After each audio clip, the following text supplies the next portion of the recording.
Welcome to the Real News Network. I'm Kim Brown in Baltimore. Senator Bernie Sanders' presidential bid might be over, but he's hoping to galvanize upon the unexpected success of his campaign. I want to introduce you to a new independent nonprofit organization called Our Revolution, which is inspired by the historic Bernie 2016 presidential campaign. Over time, Our Revolution will involve hundreds of thousands of people.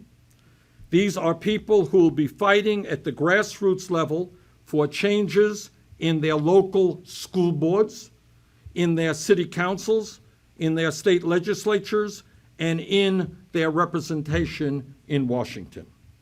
Not only that, they will be involved in major ballot items dealing with campaign finance issues, environmental issues, healthcare issues, labor issues, gender-related issues, and doing all that they can in every way to create an America based on the principles of economic, social, racial, and environmental justice.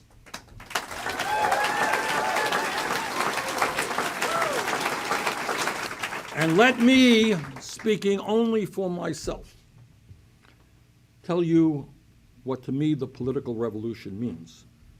And it means to me nothing less than the transforming of the United States of America, the transformation of our country into a society in which we will not continue to have a handful of billionaires controlling our economic, political, or media life.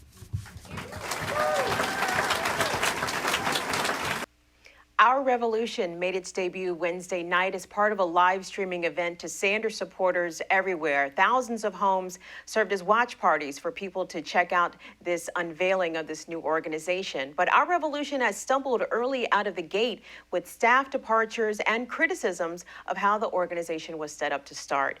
Joining our discussion today, we're speaking with Norman Solomon. He is the executive director of the Institute for Public Accuracy, and he's also the co-founder of the national group rootsaction.org. Norman, thank you so much for joining us. I'm glad to be with you. Norman, I watched Bernie's spiel last night, and it reminded me a whole lot of a standard Sanders stump speech from him. He talked about his opposition to the Trans-Pacific Partnership. He spoke about economic inequality, free college tuition, raising the minimum wage. But there were some things that were missing, like foreign policy. What were your thoughts about Our Revolution's initial debut? Well, Bernie was the main speaker, and what he did say hit a very high standard. He was terrific as usual, I think, and among millions of other supporters of Bernie during his presidential race, I think he hit some great points which he articulated very well. For instance, his attack, his deconstruction of the Trans-Pacific Partnership was terrific on climate change, on health care, on racial justice, on corporate power. That was what had really grabbed and motivated so many people around the country during the campaign.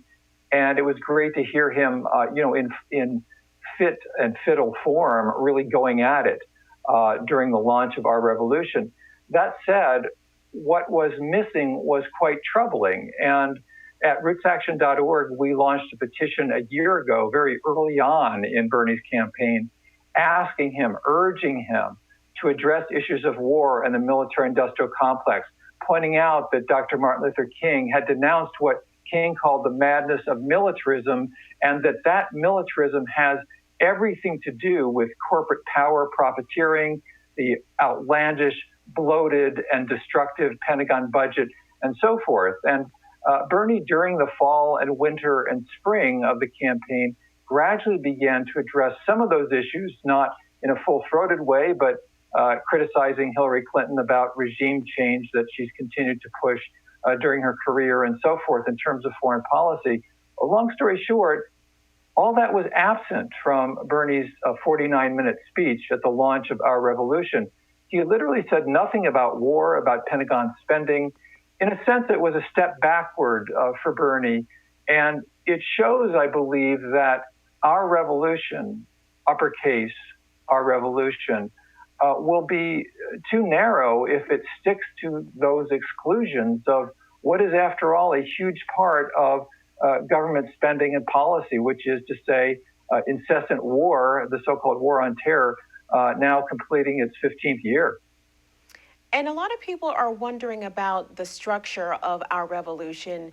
Specifically, it's set up as a 501c4, which is basically a super PAC that could take unlimited big money from billionaires, from corporations, much like Senator Sanders criticized not only Hillary Clinton, but some of the Republican candidates as well for relying so heavily on this so-called dark money. What do you think about Bernie now setting up somewhat of a dark money organization?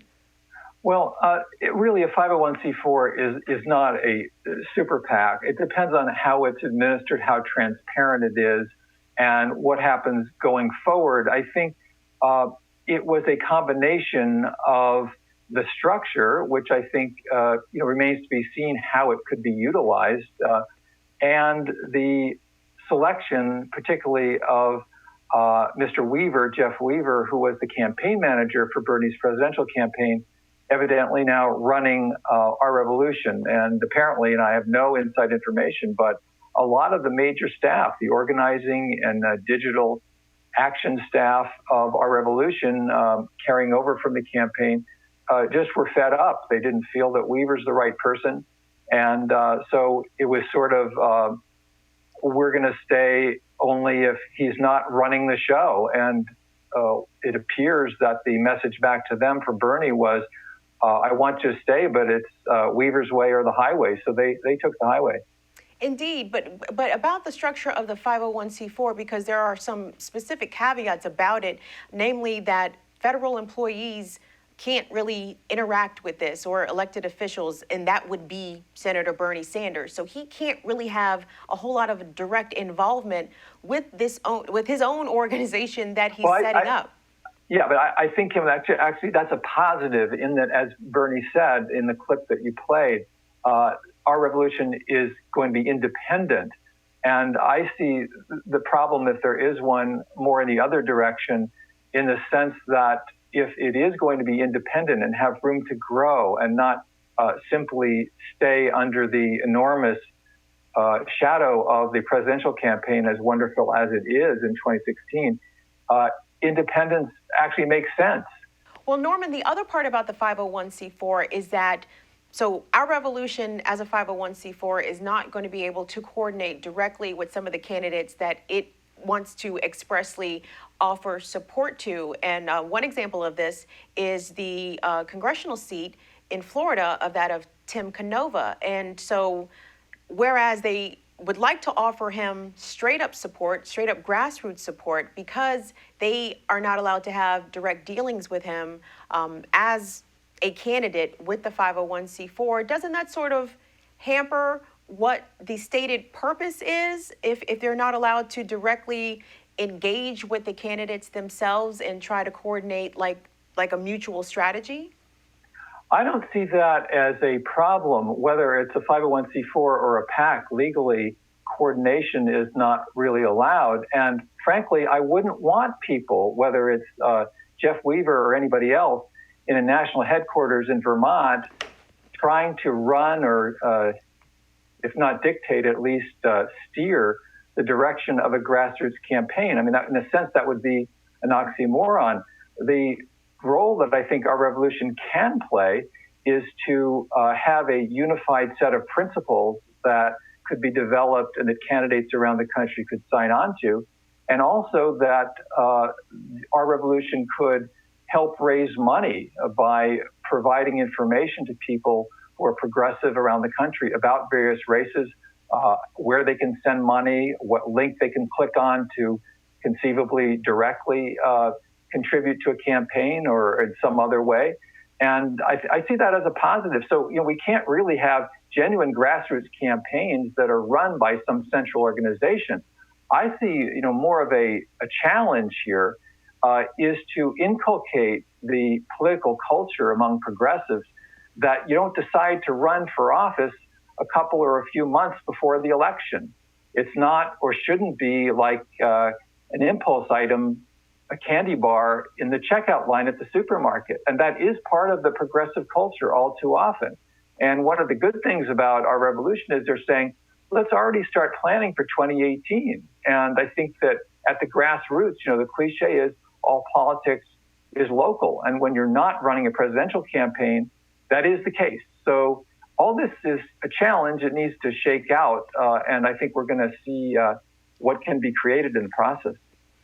Norman, you spoke about the appointment of Jeff Weaver, who was, as you said, Bernie's campaign manager of his presidential campaign. Now Jeff will be overseeing our revolution.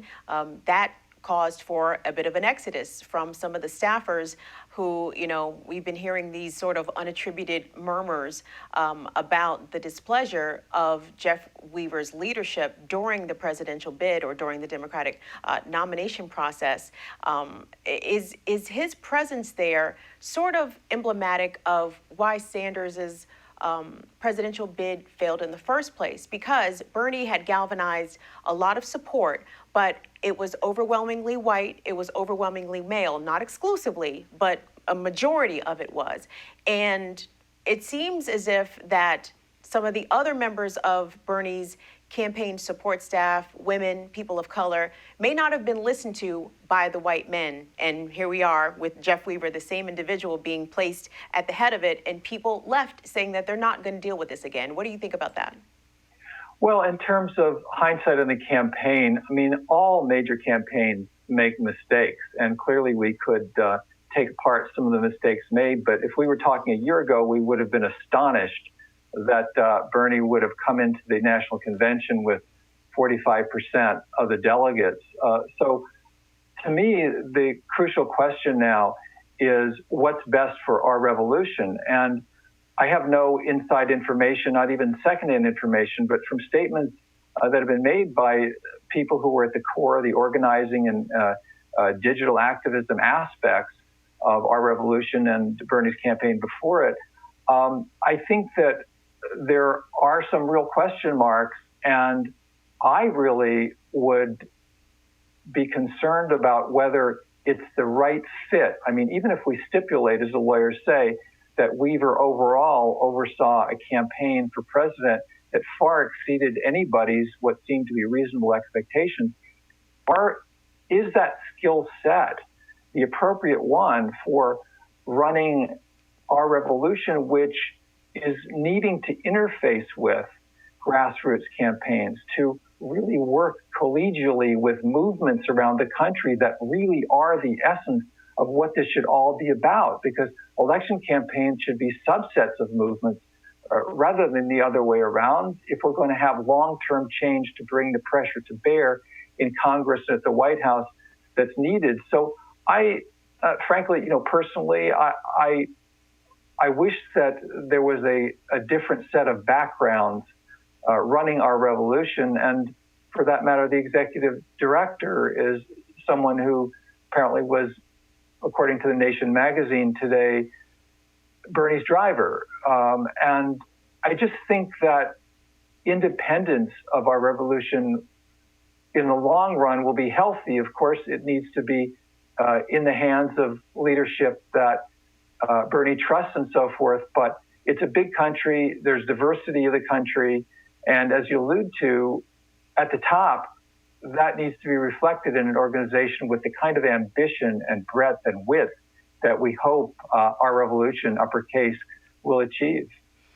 Wednesday night, Bernie asserted a priority in making sure that progressive-minded candidates get elected not only to Congress, but at the local level. School boards was a body that he referenced many times. To your knowledge, does our revolution only support Democratic Party members?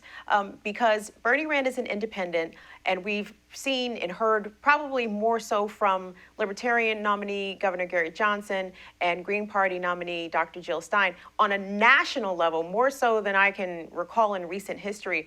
Is this only going to be for Democratic Party members, or is Bernie looking to build a bigger tent of multi-parties of candidates to support for office? Well, that remains to be seen. My impression is it's going to be a matter of which candidates for what races and what part of the country are really presenting in a possibly successful way a genuinely progressive vision. I think it's a very good sign that Bernie has broken with a taboo that so many Democrats in Congress adhere to, which is to not support primary challenges against incumbents in their own party.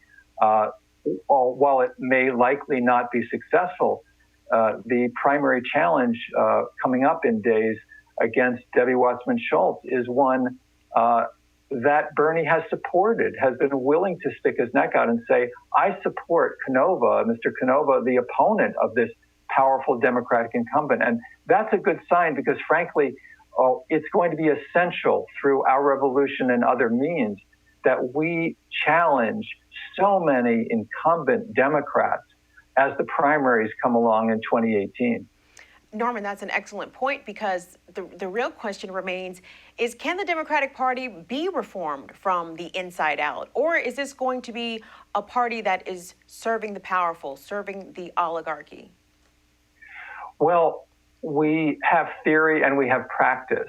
And as good as theories are, it would have astonished us to see the specter of the Sanders campaign or some of the elections that are happening in primary races this year around the country where progressive Democrats have had success.